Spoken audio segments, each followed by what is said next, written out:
any of the parsley that looks incredibly long, like obviously that. And you want to go ahead and get the stem, so cut it down here. Chilly weather hasn't stopped these herbs from growing to their fullest potential.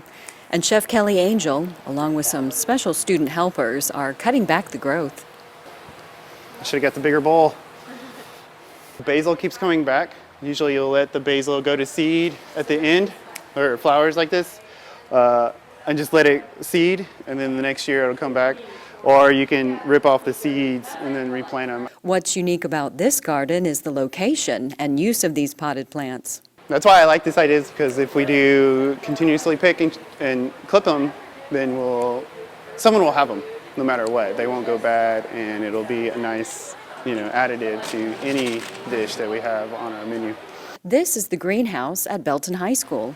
Chef Kelly and students taking agricultural classes began planting the herbs last year and using them in school meals. The ag department plant some herbs for the kitchens and started growing it, and then right before Christmas time, they let us know that it was ready to go. And so we started incorporating all these herbs into the recipes here at the high school to start off with. The herb growth and usage is in its trial phase at the high schools and is one of the many ways Chef Kelly is changing the preparation, look, taste, and smell of school meals throughout the district. That we're going to start cooking more from scratch, and I'm here to help ease the process into cooking more from scratch so we can reduce the sodium, just basically because it's not processed. Cooking from scratch, tweaking recipes, and adding fresh ingredients is what Chef Kelly is hoping will entice students to eat more school meals. To me, as a chef, the herbs come first in my mind, because you taste that immediately. It goes in last and you taste it first. It brings a lot of aroma, smells to your dish. Other ones will be more for garnish and for the students walking through the line. Sometimes I'll use it as a display, just so when they walk through, they see it right away and smell it right away, and piques their interest in eating, because the smell activates your taste buds. The herb garden contains chives, parsley, cilantro, oregano, thyme, basil, and rosemary, which is a favorite of high school senior Hannah Barnett.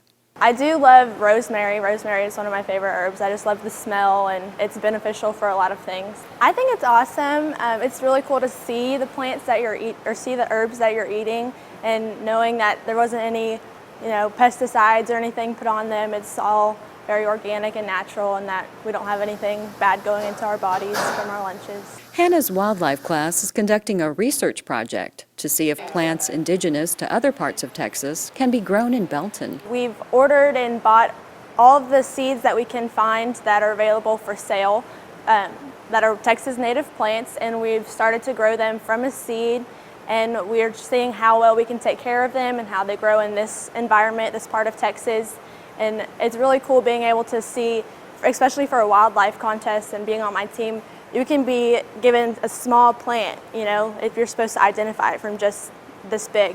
And so it's cool to know how it grows and the way it changes. While Hannah focuses on feeding wildlife, high school senior Ashley Bohns takes care of flowering plants along with the herb garden. I think it's a good thing that we're being able to grow our own herbs, because then we know what's being put into our lunch, and it's not necessarily like GMOs or anything. It's like natural herbs.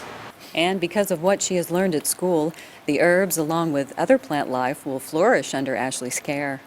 I have planted a lot of the floriculture plants that we have, and basically just watering them in the morning to keep them from wilting or stress, and just giving them, of course, the right nutrients like potassium and phosphorus and stuff like that. I did Elysianthus last year, and it was just really neat to watch it go from a little sprout all the way to full bloom, and it was so pretty that it was just really cool to know that I did it.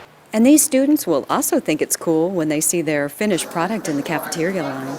We want to coordinate that day that we're cutting it with the day that we're serving it to be the freshest as possible. Chef Kelly says the students will be the final decision makers on the herb garden and hopes the breakfast and lunch lines will increase so the herbs can expand to other schools. If we get it large enough, then immediately I know a lot of the managers want to start using them in their dishes, because they know how important a little flavor goes a long way to get students to eat